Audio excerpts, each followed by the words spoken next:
Basic definition का आधा जो पार्ट है हाफ पार्ट हमने पहले पढ़ लिया था। अब हाफ पार्ट रहता था, हाफ पार्ट अब पढ़ना। अब हाफ पार्ट के अंदर जो टॉपिक आता है वो है एलिमेंट। हमने एलिमेंट पढ़ना है। What is element? एलिमेंट क्या चीज़ है, एलिमेंट किसे कहते हैं, और साइंटिस्ट ने कितने एलिमेंट दरियाफ्त करे। अर्ली एज में 9 एलिमेंट दरियाफ्त हुए थे। वो 9 एलिमेंट कौन से थे? गोल्ड, सिल्वर, आयरन, कॉपर, इसके अलावा अदर एलिमेंट भी मौजूद थे। 9 एलिमेंट दरियाफ्त हुए थे। जैसे जैसे साइंस तरक्की करती थी, साइंटिस्ट ने 19th सेंचुरी में 118 एलिमेंट दरियाफ्त किए थे। 118 एलिमेंट दरियाफ्त, उनमें से जो 92 एलिमेंट है वो नेचर के अंदर पाए जाते हैं। वो 92 एलिमेंट है जो नेचर के अंदर पाए जाते हैं। फिर साइंटिस्ट ने एलिमेंट की डेफिनेशन दी थी। उन्होंने ये कहा था कि जो एलिमेंट है उसको डिकम्पोज नहीं किया जा सकता। एलिमेंट को could not be composed, could not be composed, decompose.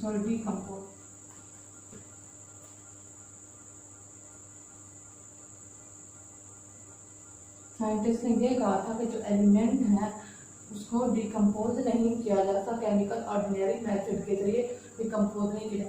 ये ना जब पहली एजेस के अंदर जो डिफाइन की थी वो ये थी। फिर जैसे जैसे साइंस तरक्की करती 19th सेंचुरी में उन्होंने डेफिनेशन की थी, उसके अंदर 3 पॉइंट आते हैं। उन्होंने कहा था number types of atom same type of atom होते हैं। दूसरा उन्होंने कहा था एटॉमिक नंबर सेम होता है। तीसरा उन्होंने कहा था कि can not be decompose.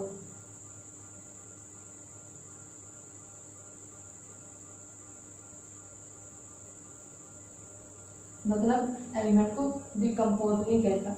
19th century में भी एटम को सब्सटेंस के तौर पे जाना जाता था और अर्ली एज में भी सब्सटेंस के तौर पे जाना जाता था।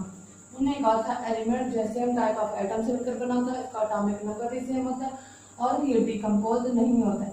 मतलब ये है कि एलिमेंट जो है ना वो फर्दर ब्रेक डाउन नहीं होते स्मॉल एटम के अंदर।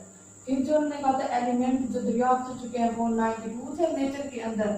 फिर उन्होंने कहा था जो एलिमेंट होता है वो स्पेसिफिक प्रॉपर्टीज रखता है।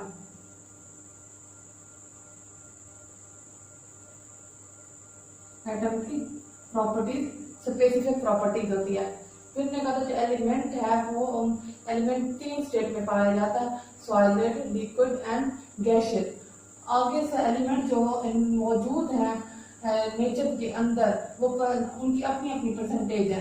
अब अगर वो नेचर के अंदर पाए जाते हैं तो अर्थ क्रस्ट के अंदर कितने कौन से एलिमेंट कितनी परसेंटेज में पाया जाता है, ओशन के अंदर कितनी परसेंटेज में पाया जाता है उसकी अलग है। इसके अलावा एटमॉस्फेयर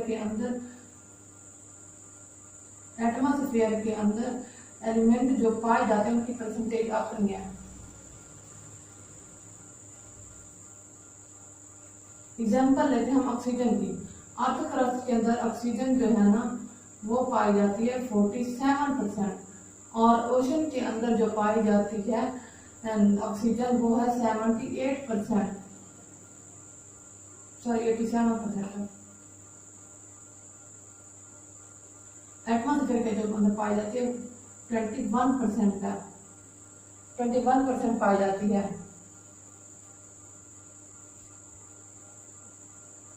इसी तरह अदर एलिमेंट जो मौजूद है अर्थ क्रस्ट के अंदर उनके अर्थ क्रस्ट के अंदर अलग उनकी परसेंटेज है, ओशन के अंदर अलग और एटमॉस्फेयर के अंदर उनकी डिफरेंट परसेंटेज है। इसी तरह और एलिमेंट जो है ना उसका जो नेम है वो इंग्लिश में भी बताया गया, इंग्लिश में भी रखा गया है, लैटिन वर्ड में भी रखा गया है और ग्रीक में भी रखा गया है, ग्रीक लैंग्वेज में भी रखा गया है। और जो इसका नेम है एलिमेंट का पूरा नेम एक एब्रीवेटिव नेम से एक एब्रीवेटिव निकाला हुआ है, उसी के तौर पर उसे जाहिर किया जाता है, उसको कहते हैं सैंबल, सैंबल कहते हैं। इसकी एग्जांपल लेते हैं, जैसे हमारे पास ऑक्सीजन है, इसका हम सैंबल ओ से जाहिर करते हैं। हमारे पास हाइड्रोजन है, इसको हम एक्स से जाहिर करते हैं। हमारे पास क्लोरीन है, इसको सी से जाहिर करते हैं। ये क्या है, ये सारे सैंपल्स हैं, एलिमेंट के सैंपल्स हैं। स्टार्ट में हमने क्या पढ़ा कि एलिमेंट जो डिस्कवर हुए थे वो स्टार्ट में वो 9 थे, और 9 उसके बाद जैसे जैसे हम तरक्की की 19th सेंचुरी में हमारे पास कितने एलिमेंट दरियाफ्त हुए, 118 एलिमेंट दरियाफ्त हुए, और नेचर के अंदर जो एलिमेंट पाए जाते हैं वो 92 है। और उन्होंने कहा था एलिमेंट एक सब्सटेंस है, जो इसकी डेफिनेशन उन्होंने ये की थी कि एलिमेंट जो है वो डिकम्पोज नहीं होता, मतलब ब्रेक डाउन नहीं होता छोटे एलिमेंट छोटे एटम के।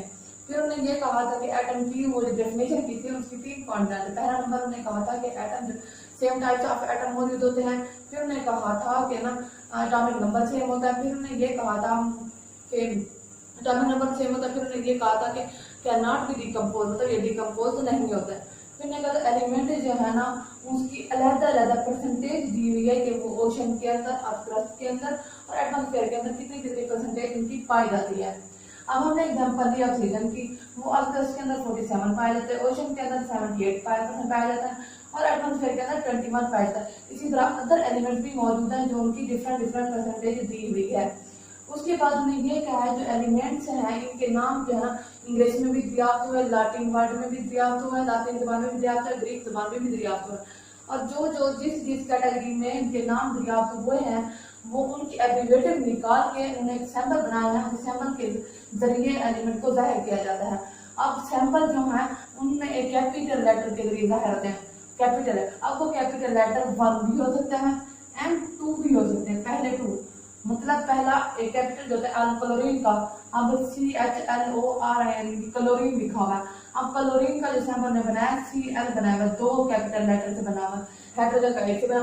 कुछ एलिमेंट ऐसे हैं जिनका एब्रिविएटर मतलब सैंपल जो बनाया है वो एक है, कैपिटल एक लेटर से शुरू हो रहा है, अब तो किसी के 2 लेटर से शुरू हो रहे हैं। फिर उसके बाद हमने एलिमेंट की 3 स्टेट पाई जाती हैं। 3 स्टेट कौन सी होती हैं? एक है सॉलिड स्टेट, दूसरी कौन सी है? लिक्विड स्टेट, और कौन सी बताई हमने? Gaseous state. अब सॉलिड स्टेट की हमने एग्जांपल क्या बताई है, और लिक्विड क्या होता है? सॉलिड की हमने कहा आयरन पाया जाता है, आयरन एलिमेंट सॉलिड स्टेट में था। लिक्विड स्टेट के अंदर क्या पाया जाता है? लिक्विड स्टेट के अंदर पाई जाती है मरकरी, और गैसियस फॉर्म में क्या पाई जाती है? ऑक्सीजन। ये गैसियस फॉर्म में पाई जाती है, ऑक्सीजन पाई जाती है। ये एलिमेंट की 3 स्टेट होती हैं। और वो कहते हैं एलिमेंट जो है ना, एलिमेंट अगर उनकी जो डिकम्पोज नहीं होता तो उनकी अगर हम देखें कंपोजिशन स्पेसिफिक होती है, तो इसी तरह उनकी प्रॉपर्टीज भी स्पेसिफिक होती हैं। इनकी प्रॉपर्टीज 2 टाइप की, physical properties and chemical properties. बस।